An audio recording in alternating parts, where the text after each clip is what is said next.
ahead and hit that subscribe button so that you can hear more content about your favorite celebrities, my opinions, and what's happening around the world. So let's get into this video. Well, the story started out where it ended, the Birmingham hotel lobby, hosted by your fabulous Kenya Summer Moore. Now, after getting kicked out of the charity event, the ladies went back to the hotel while Kenya disappeared to her room.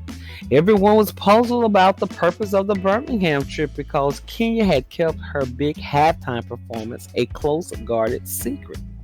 And I believe the event holders and the university did the same. So the ladies decided to go to host. And some of the girls was knocking and kicking on her door. Of course, it showed Marlo kicked the door. Sheree kicked the door and banged on the door as well, but later lied that she didn't do anything. But of course, it's much easier to show aggression toward Marlo.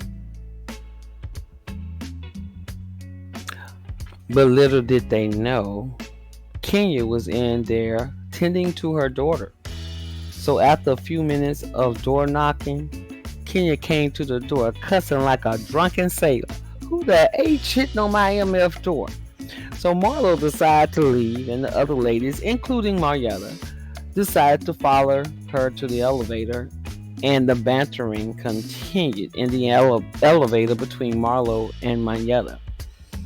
As Marlo continued to the lobby of the hotel, she slammed the door in Marietta's face, and the two got into a heated altercation in the middle of the hotel. But who really cares about this door slam? Marietta gets Kenya on the phone to tell her about the drama going down with Marlo. Marietta should have been mad with Kenya deserting her on this trip. But again, it's easy to blame Marlo.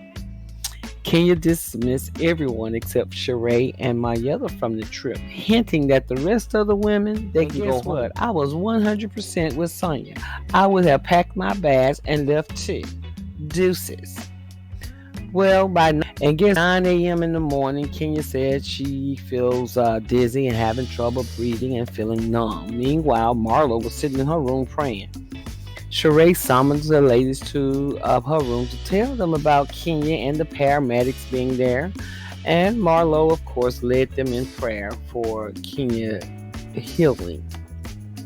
With Kenya hospitalized and running a fever, the Magic City Classic halftime performance is called off.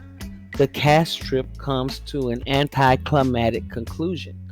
Allegedly, and in my opinion, Kenya did not have a schedule or planned performance. When the ladies were talking to her on the phone from her hospital bed, she had her lashes on and everything that indicated that I don't know whether she was as ill as she claimed.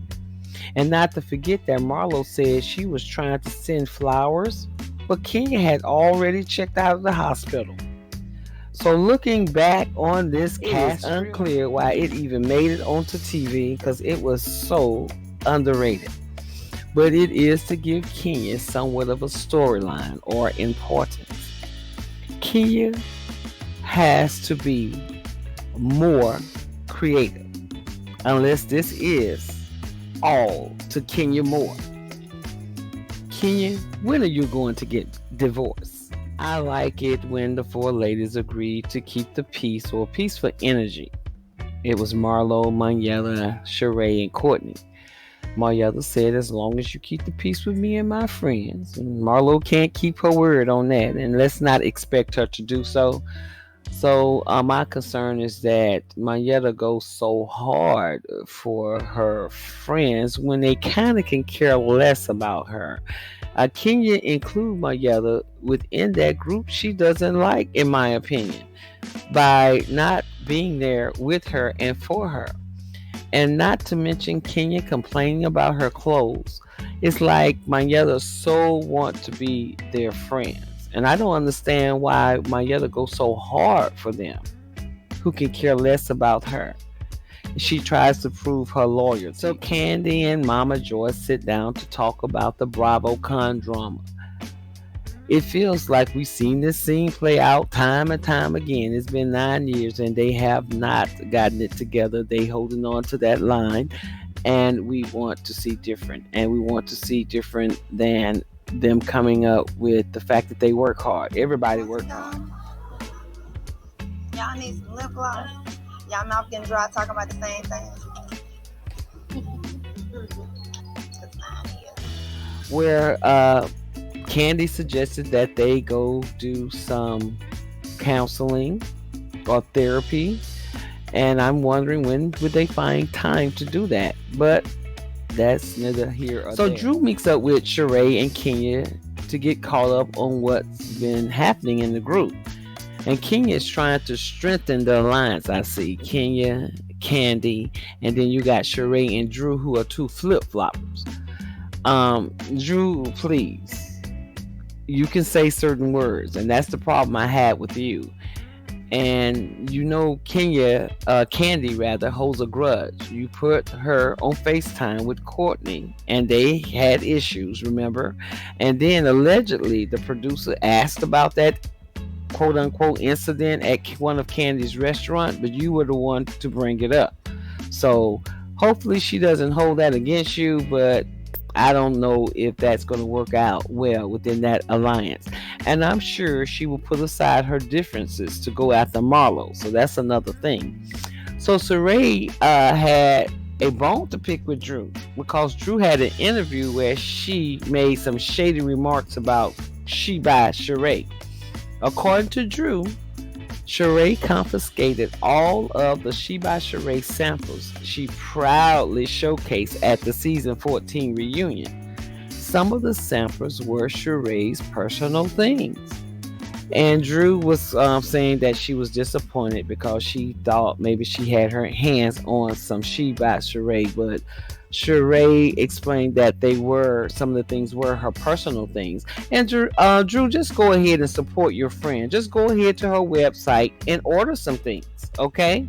But anyway, Sheree squashed their beef and said the conversation turned towards a bigger problem in the group. And guess who that is? Miss Marlo Hampton. And Drew finally got to share her side of the story about her argument with Marlo. But Drew, if you cannot say the S word because of some traumatic effect, then tell us your story. Okay? So Sheree shared information on why Marlo resented Candy.